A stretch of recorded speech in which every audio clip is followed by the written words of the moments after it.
Hello and welcome to this episode of the Star Wars Universe Podcast. Today we are talking about The Bad Batch, Season 2. Guys, there's so much TV coming out right now that we're going to be talking about. It's the most recent one as of today. I'll put it in the show notes. But we got a lot to talk about. Erin McGowan is joining me as always, and Danielle of Written in the Star Wars is also coming in. We're going to have so much to say. We promise we won't spoil The Mandalorians until the bonus content at the end. There's a lot about The Bad Batch. Let's get into it in just a moment, right after this.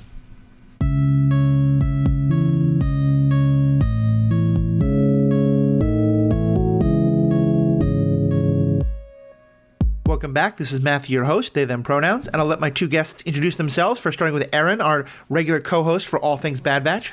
Hey, I'm Erin McGowan. I use she, her pronouns, and I'm just excited to talk about this episode. It was really good. Yeah. Definitely. And also joining us is Danielle, who, if you're anywhere on Twitter talking about The Last of Us, Mandalorian, or Bad Batch, you've probably come across already, Written in the Star Wars. Danielle, go ahead and introduce yourself. Hi, everyone. I'm Danielle, she, her pronouns, and I'm on TikTok at Written in the Star Wars and Twitter at DannyS394. And I'm excited to talk about this episode. Definitely. Well, so let me start by asking, and Erin, I know you've not seen The Mandalorian yet, so I'm going to ask this question without spoiling anything. But Danielle, I assume you have? Mm-hmm. Yes. Okay. What order did you watch them in? Well, I got screeners of The Bad Batch, so when they come out newly and everyone gets to see them, I watch The Mandalorian first because my boyfriend has to work in the mornings. I live in the UK, so it comes out at 8 a.m., 7 a.m. right now because of the daylight savings. And he wants to watch The Mandalorian first, and then we watch The Bad Batch after that, since I've already seen that episode. Okay. But you'd seen The Bad Batch beforehand, because, so maybe this is just me, and again, I'm not going to spoil anything, but I'm just going to say, the episode we got of The Mandalorian is fairly intense and gives a lot of new information about new parts of the Star Wars universe. Yeah. And I've complained about it before, but I felt like this week was the time when I was most aware of the problems of having them both come out at the same day. Because this Bad Batch episode is a lot of fun. And it does some interesting character growth. It's also mostly an adventure episode. And I refuse to use the F word in terms of these kind of things. I don't think that's true. I think that's a great kind of episode to have for the Bad Batch. But for me, coming right after this episode of The Mandalorian, where all I want to do now is like just think about like all the issues that are being brought up, this felt like kind of a downer. Or not even a downer, but just a like... I was in just such a different mind space. And so I'm curious for you all, how is it, have you been having any kind of similar issues about like the two of them coming out at the same time, or kind of what you generally think about that? And it sounds like neither one of you was watching them both at the same time the way I did, but I just want to get your general thoughts, because I get why Disney does it, that they want to have Wednesdays as just the Disney release day, but I never loved it, and today especially, just the two episodes seemed so off-tone from each other. Yeah, Personally, I think it does a disservice to both shows to have them come out the same day because, like we talk about last week's episodes, The Bad Batch was... I think they were both really great, but I think that the last week's episode and the week before, The Bad Batch was a little bit above The Mandalorian. And in terms of like intensity and in terms of emotion and things like that. And not to say that it was better, but it just offered a little bit more. And I think it's unfair that is kind of getting sidelined, because animation always gets sidelined when it comes to live action. And there are a lot of people who are going to choose to watch The Mandalorian first, and if they only have time to watch one, then they might not watch The Bad Batch until the next day even, or that weekend. And I think it's unfair to both episodes because we end up comparing them regardless of if we want to or not. And because you're right, this week especially was such different tones between The Mandalorian and The Bad Batch, and it's hard to shift between that so quickly. Usually you can give yourself like a day or two to kind of process it and then be ready for something else. But yeah, it's hard, especially when numbers matter so much to streaming right now. Like, what if The the Bad Batch kind of falls behind on that. Animation is always the first to get cut, and that worries me too. So I'm worried about kind of, our ability to process it, and also the responsibility I think we feel to watch these episodes so quickly so that those numbers count. And it's just something that could be solved if they had like a Wednesday and a Friday release. I think that would be nice. Yeah, I agree. I mean, I don't love it. I currently have a nice kind of situation worked out where I get up early and I watch The Bad Batch, go to the gym, come back, watch Bad Batch again. Really getting those streaming numbers in there. And then we record and I go straight to work, and then I watch The Mandalorian after work. So I have a bit of space in between, so it doesn't feel like they're back to back being compared to each other as much. But that's not the case for most people. So it does kind of suck. It's like, well, you're just going to be comparing these two things. And of course, like Danielle said, the animation is going to fall behind. For sure. And I think the other problem that I have, because what I tend to do is watch Mandalorian and then Bad Batch, because I record on Bad Batch first with you all, and so I want to have Bad Batch more foremost in my mind. And I think, and granted, this is a problem that, like, if you're not a chronically online person, the way at least some of us may well be, like, this may not be an issue for you, and I applaud that. But for me, I like to know what other people are thinking. I like to know the conversations. And so I want to go on Twitter to find all of the comments about one, and then have to risk getting spoiled about the other. Yeah. Which is why I really appreciated, Danielle, when you interrupted your Oscar discussions to talk about the Last of Us episode finale as it came out. While I was watching the Oscars, I was able to just mute you for that hour. And then be like, okay, now back Get her to out of here. all the raving and everything everyone at once. So anyway, it's just a thing. Listeners, I'm curious what you all think about it. But I think, Danielle, you're right that the biggest harm is that we should be seeing these two shows as completely separate shows. So with that little bit of griping out of the way, let's get into it. What do we think of this episode of The Bad Batch? I loved it. I think one thing clone fans are always wanting is just a little bit of peace. A little bit of, rest for our boys and for Omega. And getting that in this episode was so nice, especially after the emotional trauma of last week with Crosshair.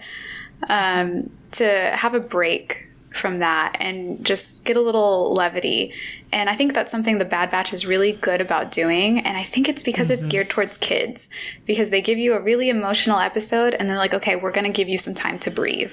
Here is a nice rest. Here is a nice peaceful moment for our characters and for you. And I appreciate that so much, because you don't want, like, Andor was hard-hitting after hard-hitting after hard-hitting, and that gets exhausting after some time. So it's nice to have a rest. It really does. Yeah, I think we all joke about how, like, now that I'm on Star Wars Twitter and TikTok, there are so many posts that are like, hey, have you thought about this thing that you probably never made this connection, but once you do, it will break your heart? Aren't you glad I hurt you like that? And we're all like, yes, hurt me more, TikTok, Twitter. And so, yeah, having this episode that is just a pretty happy story. There's some danger, but the danger is completely natural. There's no, like, Empire attacking. There's nothing. It's just they're on a planet that's having a big wave that they got to deal with, and a lot of character growth that happens around that. Yeah, I liked that a lot, because, they were talking about, oh, we're a peaceful planet, not many resources, no reason for the Empire to come here. And then when Hunter kind of noticed something was going wrong, used his spidey senses, I was like, if the Empire rolls up, I'm going to be kind of pissed off. Yeah. I'm going to be pissed off. Like, there's no reason, and it's not necessary. And I was so glad that, like, the danger, the, like, excitement of the episode was a natural disaster. Because it just felt so much better for this episode.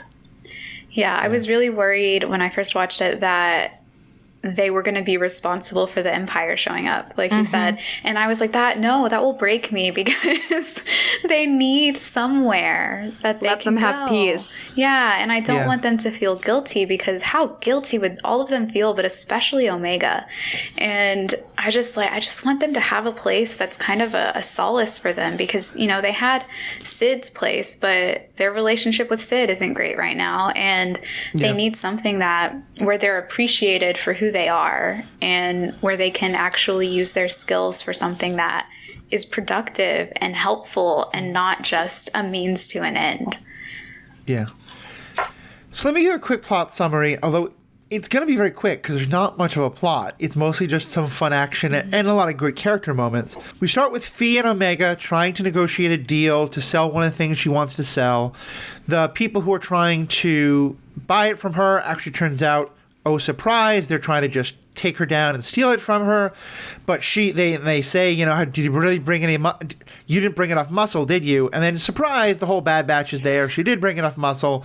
There's a fun fight scene, some great lines, and they take off. And then as they're kind of fleeing away, Fi is talking to them about how they really do need some peace, as you guys were talking about. She talks about how Omega needs kids her age, some friends who aren't just the Bad Batch. And she says, hey, let's go to this planet that I know about. And the planet's name is Pabu, which is the name of the episode as well. I did get it in here eventually. It's season 2, episode 13. See, I do my research like a good podcast host. And on the planet, they discover that this guy who's the mayor of the town, who has a daughter, who calls her auntie, but I think is pretty clearly he's not Fi's brother. I think it's just more like, you know, you call all the friends and family aunt. Because... and we have, I think, for the first time, the other characters acknowledging that Fi and Tech are flirting with each other. Mm-hmm. Yes. And Wrecker in the very, like, older brother being like, look, you got some competition there, boy. Love that. Which is hilarious. We'll talk more about their romance moments because they have some great ones. And then they just kind of settle in and they get shown around this little island sanctuary, during which there's a couple more great lines about like what's happening post the Empire, during the Empire and all that. And then Fi and her new friend go out on a boat kind of to explore the waters somewhat. And then, oh no, the ground is trembling. And yeah, like you all, I was like, don't let this be the Empire. Don't let this be the Empire. Turns out, no, it is just a big wave. I thought either it's the Empire or B, it was the Bad Batch are right not to trust anything because nothing is good as it. Like, I thought we were going to get some evil secret regarding Fi's friend. I thought it was going to be a sea monster. Oh, yeah. He's going to be what? I thought it might be a sea monster. Oh, yeah. That could be it, too, yeah. They have peace because they sacrifice some people to the sea monster or something like that, whatever it is. That's dark. Okay, that's a little dark for the Bad Batch, but you know what I mean. But no, it was none of that. It was just a big wave, and then the Bad Batch all came together to help rescue people, including especially Omega needed help, but they're able to rescue her.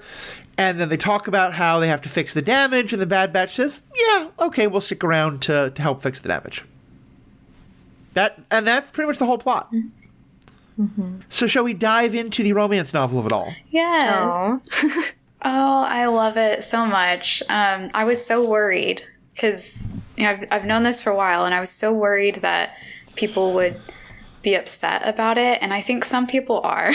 You're always going to have that, really? When people attach themselves really tightly to a character, there will always be those who don't want to see them be partnered up, which is unfortunate because I think this is a really beautiful thing. Especially, I've seen people talk about how great it is that of all the members of the batch, it's Tech who's getting a love interest, and I love that for him because he's so often misunderstood and so often made fun of, that it's nice to have a character that sees him for who he is and doesn't push him, meets him where he's at. And you can tell that's getting to him. He's opening up and he's maybe seeing the possibility of something for the first time. And I love that for him.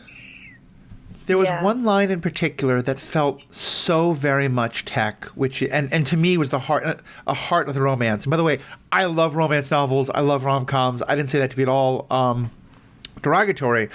And it's when she shows him this thing where all the people on the island are lighting up these lanterns, and she says, "Pretty spectacular, right?" And he says, "I suppose that is one way to quantify it." Yeah. And in another show, now we're going to laugh at him, that he refuses to let go of this need to quantify everything. Mm-hmm. As someone who is neurodivergent, I loved that so much because to me it's not him refusing to let go. That is just how his brain works. Yeah. but instead of rejecting her thing, instead of saying like, oh, there's no way to measure spectacular, or there's no way to, instead of her, he is listening to her and taking her observation and putting it into the framework that his mind creates in order to sort of say, yeah, and like, spectacular isn't a way to quantify anything, but he's acknowledging it and he's taking it in. And he, to me, that is such a, she has allowed him to feel safe enough that he can now also try and understand her, even though what she says often doesn't make sense the way his brain works. And I just thought that was so romantic, so beautiful, so powerful for neurodivergent representation. I just loved it all over the place. Yeah. I really love their pairing, and it's nice because it's just like, it's so sweet and subtle. Like, of course it's there, definitely, but like you said, she like understands him and meets him where he's at, and she doesn't get frustrated with him when he doesn't or like say things the same way. Like when they're talking about Omega, back on the ship, she says she needs friends, one's her own age, who don't share her genetic profile. And Tech goes, we never had such a thing. I do not see the issue. Right. And she goes, no kidding. She's just like, yep, that makes sense. Like, I'm not going to fight you on it. Like, of course that's what you think. And then when they get to Pabu and she introduces them to Shep and his daughter, Liana, and Shep's like, okay, like, I'm going to make you some food. Like, let's go to eat. And she's like, can't say no to Shep's famous feast. Lots of food, drink, and general merrymaking. She looks at Tech and goes, you'll probably hate it. It'll be great. And it's just like the little acknowledgments of like, she does know him. Like, she understands him. She's like, this isn't going to be your thing, but like, we're going to have fun anyways. And I may be wrong here. Isn't it Tech who is the one to say, like, after he's already said that he doesn't see the point, that he is the one who acknowledges that Omega is laughing in a way that they haven't heard for so long. That was really sweet, too. It was so sweet. Yeah, I think it's the perfect word for it, because it's him. He doesn't say it, but he's admitting he's wrong. Yeah. He's saying, like, oh, I didn't know there was a point, but I'm seeing emotions from other people that show me I'm wrong. Mm-hmm. Yeah, I think that this is just another continuation of Tech from episode 9. When he and Omega have that really sweet heart-to-heart, and we've seen since then that he really is trying to acknowledge people's feelings about things better than he was before. And I love that they didn't just have that be a one-off. Like, it's not just in that episode or in the immediately after episode. It's a continuation throughout. And so they're paying attention to this, and they're building up Tech's character and his growth to the point where it's not just Omega that he's applying these new communication skills with. It's other people in his life, including Kvi.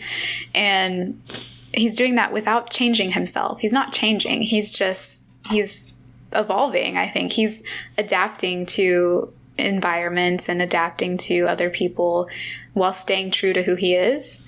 And I feel like it could have very easily gone the other way, but they've written him so well. And this was just like perfect proof of that for me. Yeah. Mm-hmm. Can we talk about Sid for a minute? Yeah. Because the way they get a transmission from her, and it's clearly not like an active transmission. It's something she sent and recorded, and now they're watching. So she can't see them or anything. But they play it, and she's like, hey, I haven't heard from you guys in like 20 rotations. Like, you better be dead because you've cost me some scores. Like, don't forget, we have like a mutually beneficial agreement and like how much we know about each other. And don't think I'm just threatening you because like, I'll get you kind of a thing. Mm-hmm. And I just thought it was so funny how like the transmission kind of would garble and like get deep. So she'd be like, it was like, oh, and don't forget how much we know about each other. Yeah. And I like to imagine that it wasn't a bad connection, but it's Sid strategically using a voice modulator to make herself sound scarier. Mm-hmm. I like that. You better be dead. Like,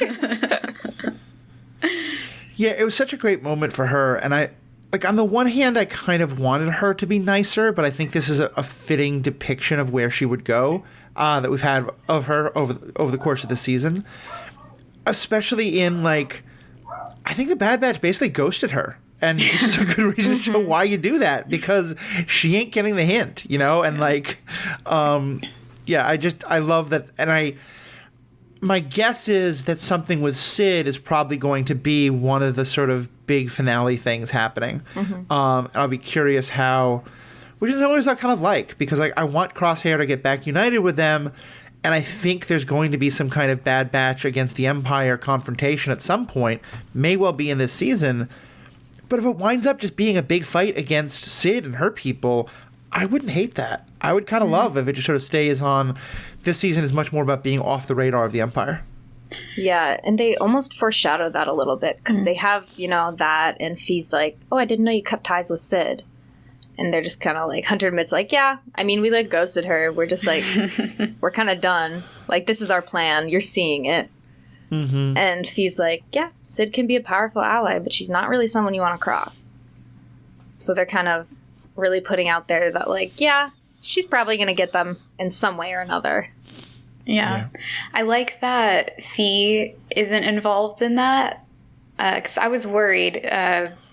Building up to this, I really liked Fee, but I was always kind of like, is there going to be, like, is the other shoe going to drop at some point? And she's going to, like, be allied with Sid far more than we've seen.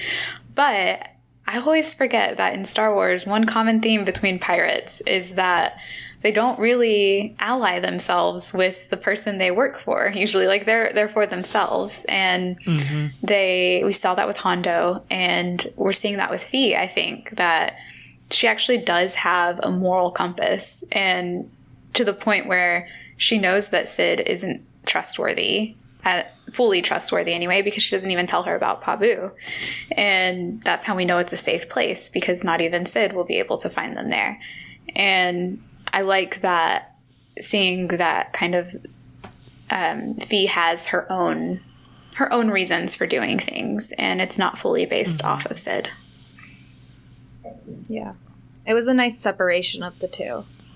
Because I kind of had the same fear about, like, oh, when is Fee gonna, like, flip on them? Like, I had written in my notes, Fee seems to be looking out for them. And I wrote that with the intention of probably having to write later, never mind, just kidding, something bad happened. And I didn't have to. Yeah. I mean, I think they've established for a while that you sort of have this axis of scum and villainy with, like, a Hondo Anaka at one end and Cad Bane at the other. And I mean, that goes all the way back to, like, Han Solo versus Greedo or Jabba. And it's nice kind of seeing where these two are falling. But also that they're not that simplistic, that they're both going to have more complexity than that. Can we just talk about Fee a little more in terms of the line? No, it's actually Omega who says this about her. She's not a pirate. She's a liberator of ancient artifacts. Oh, no, ancient wonders, sorry. Ancient wonders, yes. I love Omega and Fee's relationship. It's amazing. I think I said this last time I was on, that it's so nice for Omega to have female role models, because she's surrounded by men all day, every day. And as much as, I'm sure she loves that. She loves her brothers. She wouldn't want it any other way. There is something about her when she's around Fee. Like, she's able to be a little bit more free, a little bit more excited about things. Like, she doesn't have so much responsibility on her shoulders when she's around Fee. And I love that for her, because she's getting to explore a different side of herself. And Fee encourages that. She sees... And she tells, like, when she tells Tech and the rest of the batch, Omega needs friends her age. She's advocating for Omega because, as much as her brothers love her, they're still guys. They're still adults right now. They don't know. They never had a childhood, unfortunately. And so they don't know what Omega might need. And Fee does. And I love that she isn't afraid to kind of just be like, hey, this kid needs something that you aren't providing for her right now. Here's how you can do it. Yeah. What were other things that came out this episode that y'all wanted to comment on? I had written down, Tech really is an iPad kid. Just because they're sitting at dinner and he's just like, boop, boop, boop, on his data pad. Yeah. So she was right. He probably hated it. So he was just chilling on his data pad. Mine was... Sorry, I'm looking it up right now. I love that Hunter, his growth continues to be explored in small ways. I think I talked about this last time. And one of those for me was season 1, Hunter never would have let Omega go on that boat ride by herself. And he would have been panicking when that wave happened. And instead, he trusts her ability to work with him to get her to safety and to get Liana to safety. And we saw how well that dynamic is now. And I love this little continuation of that. Yeah, one thing I noticed... Oh, sorry. Go ahead. One thing I did notice about that scene also is when she's, can I go? He's like, yeah, go, have fun. And I was kind of waiting for the, be safe, be careful, call me if anything's wrong. Yeah. But it was just to have fun. And I just really loved that. And that there wasn't at the end any moment of him saying to her or to the others, see, I shouldn't have let her go. Yeah. See, we should be more safe. It was just like, yeah, we let her go. There are dangers. One of those dangers occurred. That was much more than we thought. And everything worked out okay. Like, I don't think there's any, I don't think he would tell her not to go the next time, you know? Yeah. Yeah. So I just want to talk about Shep for a second, who, by the way, first of all, I did have a moment of, please God, don't make this a love triangle. And they didn't at all. It seemed like whatever Wrecker was seeing was wrong. Fee and him don't have that kind of thing, at this point at least. But I just loved his character, especially because there were 2 lines he said that to me were so significant in a kind of blink or you miss them way. One of which was, and I'll kind of stop after each one and let you guys jump in.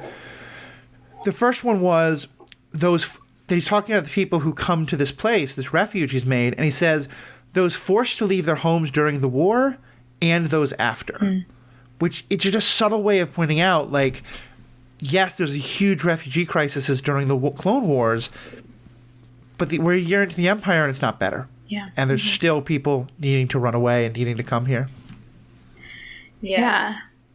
I think that was such it's a beautiful idea that there is this refuge available to people. And as heartbreaking as it is that there needs to be, it's so nice to see that it's there. And I think that speaks a lot to what Tech says a few episodes earlier to Omega, is that there are always people like us who are willing to help and who are willing to do something. And this is still, even though this planet or these people aren't fighting against the Empire, they kind of are in their own way. They are providing solace to people who can't find that in the Empire. And that in itself is its own form of rebellion, I think. And the ability to find happiness and peace in a galaxy that currently is everything but. And I love that idea that there is this place for everyone to find solace. There's an oft-quoted line that I'm probably going to mangle and not remember who actually said it, but the idea of you can fight the darkness or you can, like, shelter the light. And I feel like that's kind of, he's very much on that, like, yeah, he's fighting the Empire not by going out and fighting them, but by saying, like, here's going to be a place where the laws, the ideas and the laws and all the values of the Empire do not apply. Yeah. And that, I think, is a good lead into the second thing that he said. And here I don't remember the exact wording, but it's the idea that he came across where they are all set after the wave has hit and the Bad Batch is saying, like, well, I know there's a lot of property damage. We need to help you with that. And he basically says property is not as... He sort of says, you know, property damage is not important. What's important is that none of our people were hurt. Yeah. And just the idea of putting people above property... You know, I'm sure some people are going to call Star Wars woke for this yet again because it is a little bit on the nose in terms of stuff in our own world, but in a way I think is good because it's an idea I think is really true. And to me, that's also so much of a, like, this is not, the Empire says the opposite. And here we're saying, like, property can be fixed, but people can't. Mm-hmm. I think that's also a really powerful thing for the Batch to hear because as clones, they were always property and they were treated as property. They weren't treated as people, maybe not by the Jedi, but by the Republic and now by the Empire. And I think it's a really powerful thing for them to see someone taking the opposite stand and saying, as long as there are people still here, as long as they didn't get hurt, that's truly what matters. And I think that, you know, they want to hear that and they want to be a part of that, which is why they decide to stay. Yeah, it's such a stark contrast to last episode where we saw the property was put directly above clones' lives, even though it was something as small as armor.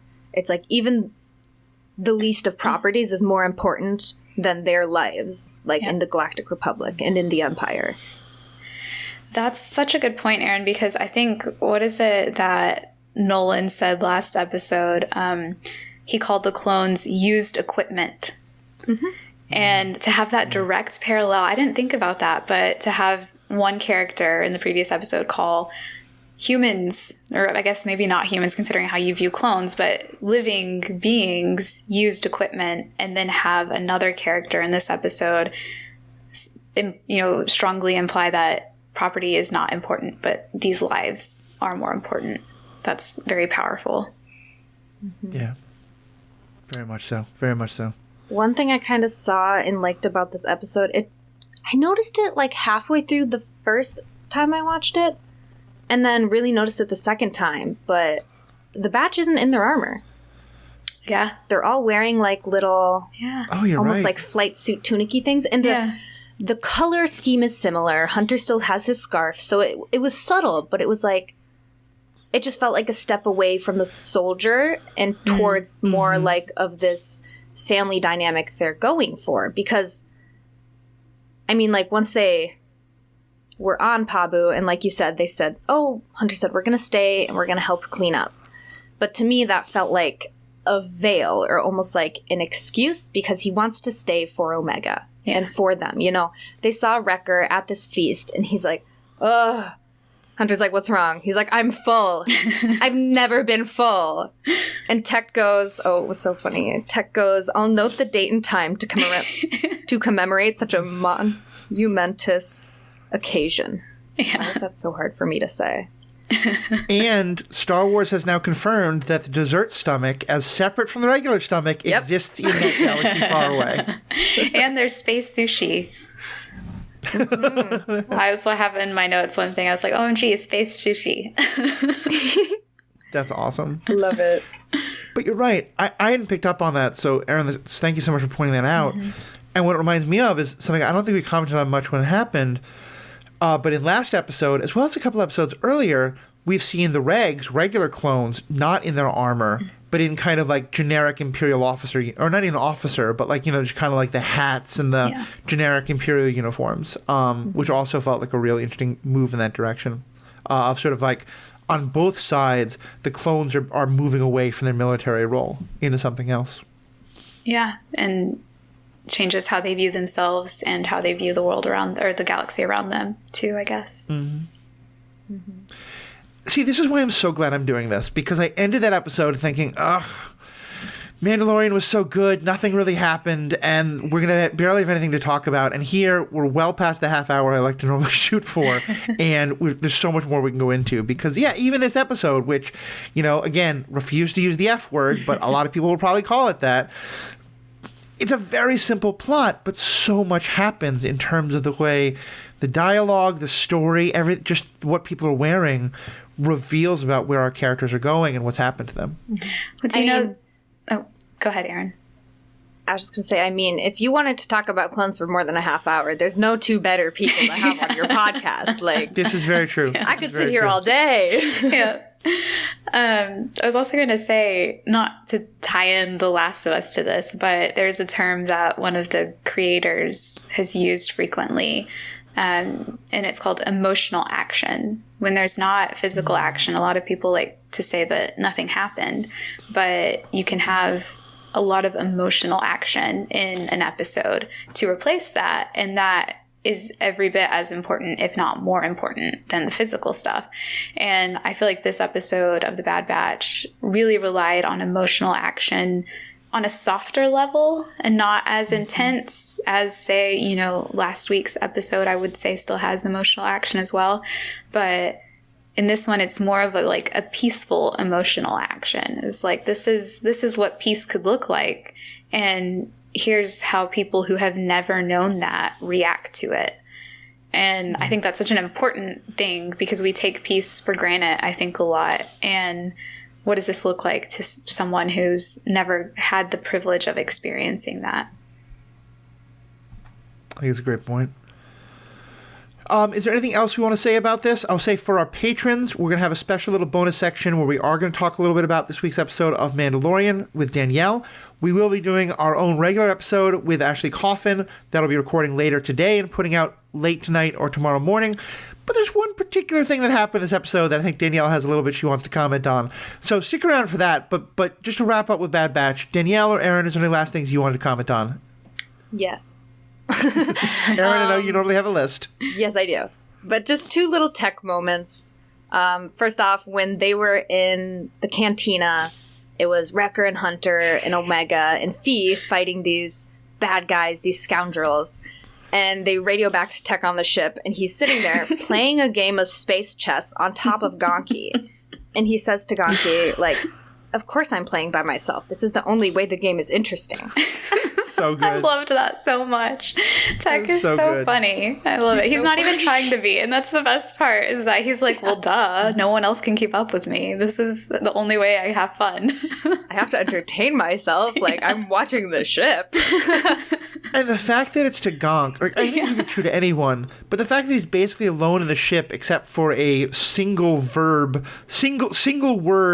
communicating droid, he's not bragging in the slightest. Yeah. He's not showing off. He's just stating an objective fact as he understands it. Yeah. Mm-hmm. Which means that I do feel like by the end of the season, I need Fee to beat him in that game. Yes. But, oh my God, that would be amazing. That would be incredible. Yeah. The last little thing I have was just the little romantic in me was so happy when they were like, oh, these people aren't going to be able to make it up to Upper Pabu in time. And Fee's like, oh, there's emergency ladders, like, up on top of the wall. Like, we just have to release them. And I was like, dang, they're really about to run up there faster than anyone else? Like, you think you're going to do that?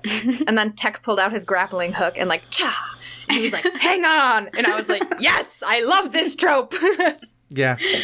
It was so good. I love that. It was kind of like a Attack of the Clones callback, a New Hope callback too. Tech gets to be the main guy, and I love that for him.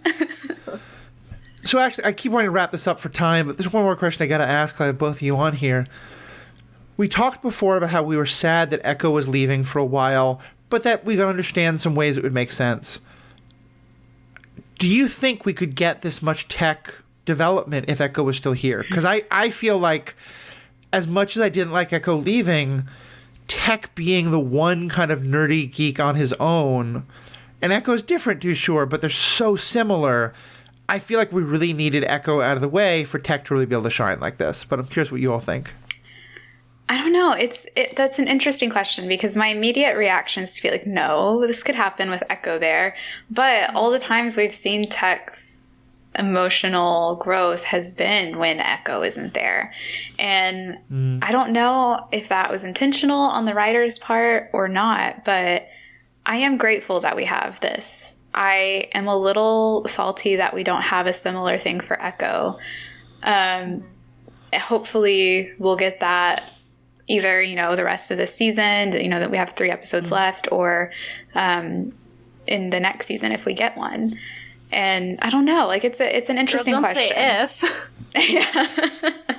It's an interesting question, and I hope that they're doing this now so that if Echo comes back, I want him to be back with the batch. That we don't have to worry about developing Tech as much as we had to before. And so that there is space for them to be their own separate people more than they were before, if that makes sense. Yeah. I think it really does. Yeah, and I think they definitely could have done this growth with Echo there, but it would have felt similar to last season where we're ignoring Echo. Yeah. And I would have hated that, you know? And so it almost, not only does it give an excuse to focus on Tech, it also gives a catalyst for why he's examining his emotions more. Yeah. Because this difficult and emotional thing happened. And I currently am 100% sure that we're going to get something like this with Echo, whether it's a couple standalone episodes with Echo and Rex, or whether he comes back to the batch in the next season. I have enough trust in Filoni currently that he can deliver that for us. And if they neglect my sweet Domino baby through this whole show, I will be sending strongly worded emails. I mean, I will back that up. This is a pipe dream, and I don't want to put this in too many people's minds, but Celebration, they announced the Rex show. Oh, gosh. See, this is why I have to be at the Bad Batch panel. You have to. I have to be. I'm already was like, so a bunch of my mutuals who are going as well were like, we're getting you in there. We're getting you in there. I was like, I will rappel from the ceiling down in there like Hunter did a few episodes back. If I have to, I'm getting in there. I love it. You gotta live tweet it, girl. We will be ready to retweet everything you said. All right. Well, thank you both so much. As I said, we're going to stick around just for a few minutes to do some talk about the Mandalorian, a particular thing that Danielle and I want to talk about. We're also going to, Danielle's doing double duty today. Actually, all of us are doing double duty today because now we're going to record an episode about The Last of Us, which, as though we didn't have enough awesome TV happening at the same time. Pedro Pascal has been very busy the last couple of weeks rescuing the little children in his life. But before then, as you said, you both are so active on other social media like TikTok and Twitter. Erin, you've been doing some great stuff around cosplay recently. Tell us about where we can find you. Yes. Okay. You can find me at Lady Tano Creates. All one word. Tano is T-A-N-O, as in Ahsoka Tano, obviously. And yeah, I'm working on a new set of leku for Ahsoka. That's her headdress kind of thing. And I made the foam. I got the... Sewing was my worst enemy, but I finally sewed 2 fabric slipcovers. And then, like, Sunday night, I went and I traced out the pattern on the leku. So now all I gotta do is paint. And I'm like, I'm equal parts terrified and excited to do it. But that will be coming hopefully within a week here. So if you guys want to see that new addition to my collection, I like it a lot better than the ones I did before. It's a lot more flexible, a lot more realistic. I feel like a noodle head. And yeah, I can't wait to debut it. So give me a follow if you have any interest in that. Oh, I'm on TikTok and Instagram under that same name. Yep. And all that will be in the show notes. Danielle, what about yourself? I'm on TikTok at Written in the Star Wars and Twitter at DannyS394. And it's all Star Wars and The Last of Us. Mm-hmm. And Temple of Geek, that's where we can find your thoughts on The Last of Us? Yes. I wrote articles for almost all the episodes, and those are all up at Temple of Geek under my name, Danielle. Awesome.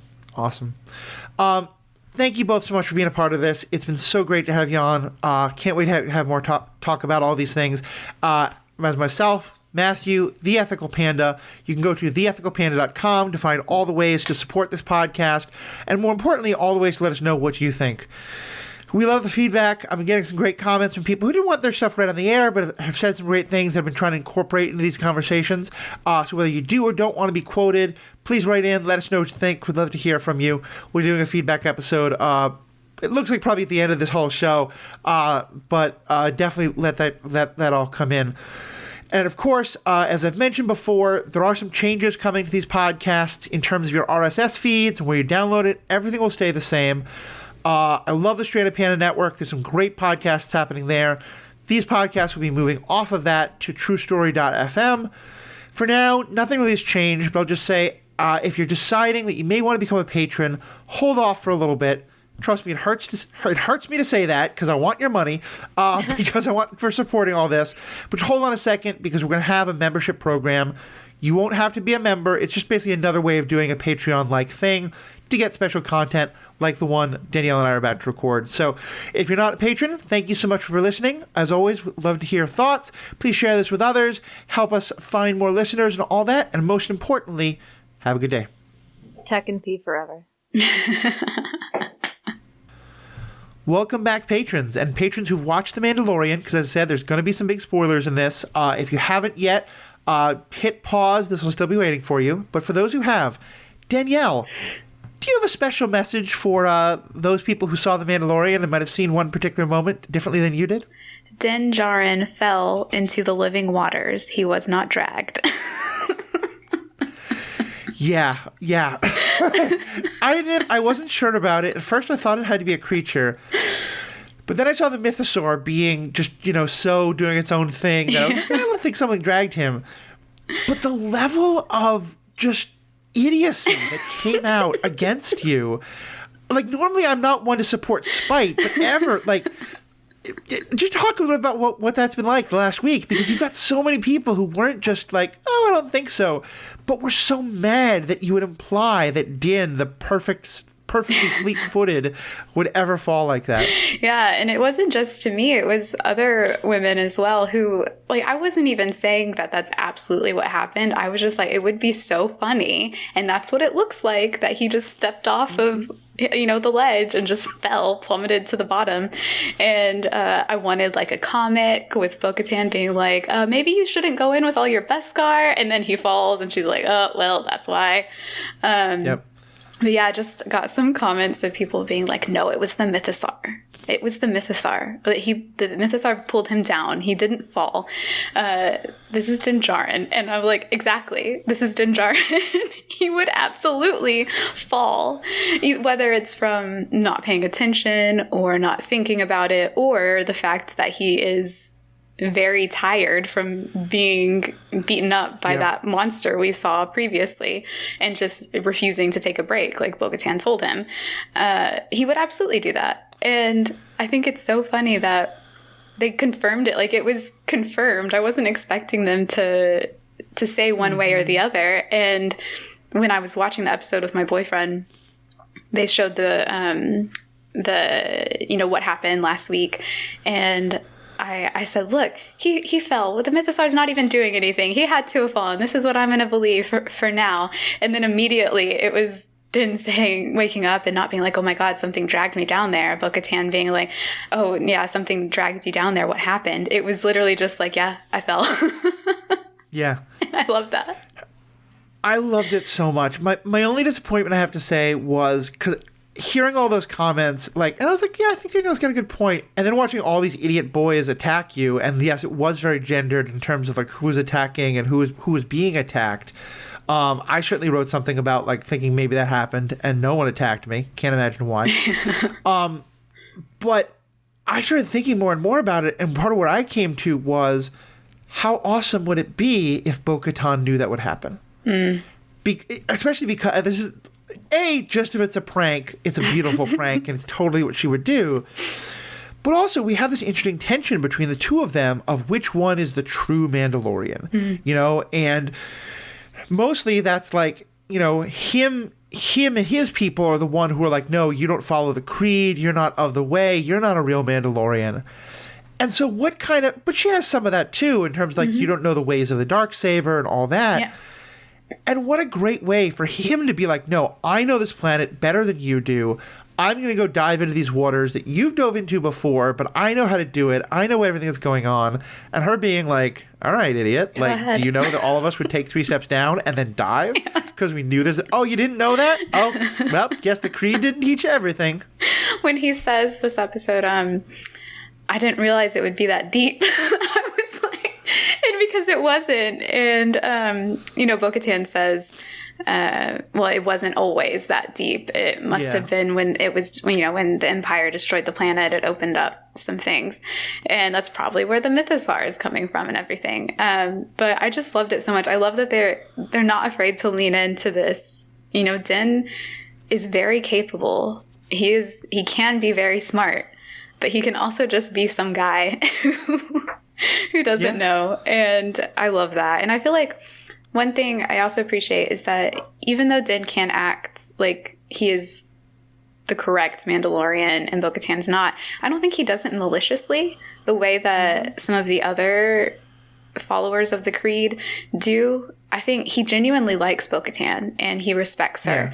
And I don't think at this point he would ever say to her what he said back in season 2, which was, you are no Mandalorian. You've removed your helmet. I think he's seen now that there are different ways to be a Mandalorian, but he still needs to hold on to his belief in what a Mandalorian looks like to him. I think that's largely true. And I certainly was thinking about that in terms of like what you're saying. Like, I don't think even in season 2 he was malicious, but he was certainly very judgmental. Yeah. Like, he didn't have the disgust for her the way like Vizsla does. Yeah. But I think his thoughts on her have evolved a lot, and and it's been beautiful to play that out. the end of this episode gives me a little bit of doubt because, like, I think there's a really beautiful story being told about, you go to this group gives you refuge, but actually they're going to kind of expect you to be a part of their ways that are not, and there could be a, like, I'm just being polite while I was staying with your story. That is one very interesting way to take it.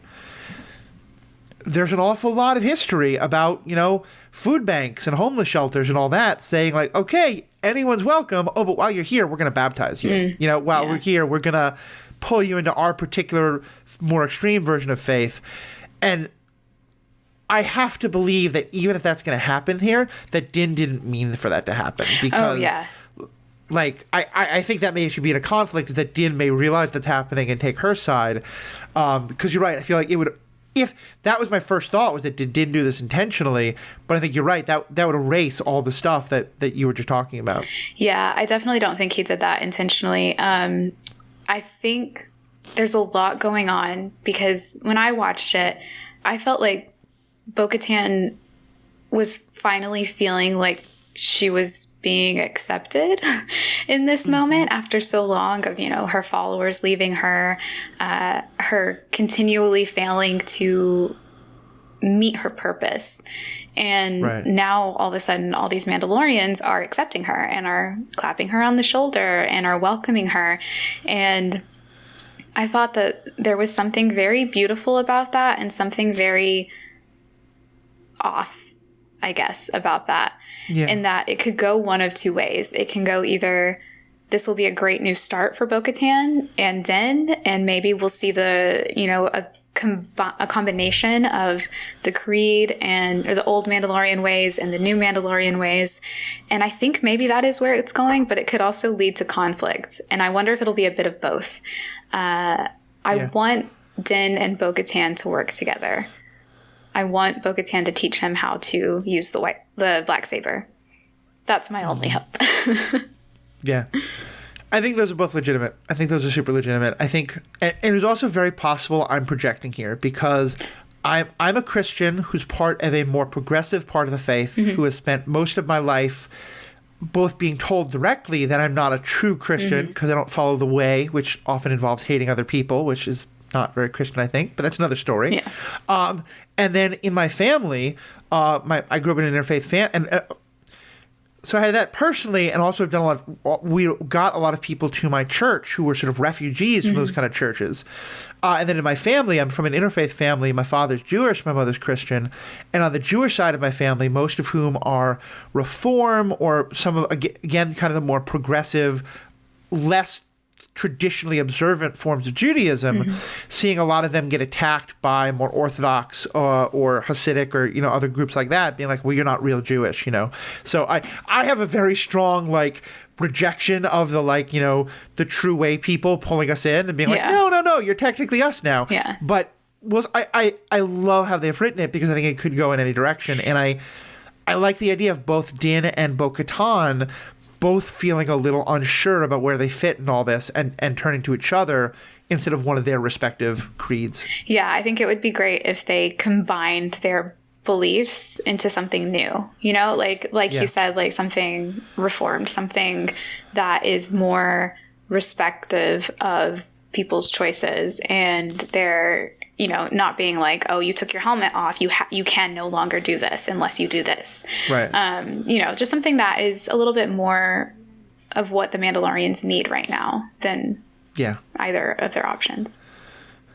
Especially because, the people, especially because the people in the covert, the ones who follow the way, their whole idea of, weapons are part of their religion, being fighters is essentially what they are to be Mandalorian. Bo-Katan has already dealt with what happens when you reject someone who doesn't follow that. Yeah. In a character who they refuse to name in live action, but I really hope they're going to. Yeah. Satine. And that, for those who haven't seen the Clone Wars, that Satine wanted, the timing's a little weird because they're talking about the Children of the Watch being something that's been around for a very, very long time. And I get that. But a lot of what they were formed about, or at least were sort of reformed about, was when Satine, Bo-Katan's sister, wanted to sort of put move Mandalore past its martial past. And so much of the way feels like it's in direct opposition to what Bo-Katan's sister was all about, that Bo-Katan herself was about. I feel like it would feel so weird for them not to bring that up. Yeah, hopefully. Satine mentioned when. So. Padme mentioned when. Why are they so afraid of mentioning these women in live action now? It'd be nice. It'd be nice. All right. Well, Danielle, as always, thank you so much. Thanks. Thank you to everybody who's listening. If you want to hear more of Danielle, check out Superhero Ethics, probably early next week, because we're going to be talking about The Last of Us in just a few minutes. So thank you all for listening, and we have spoken.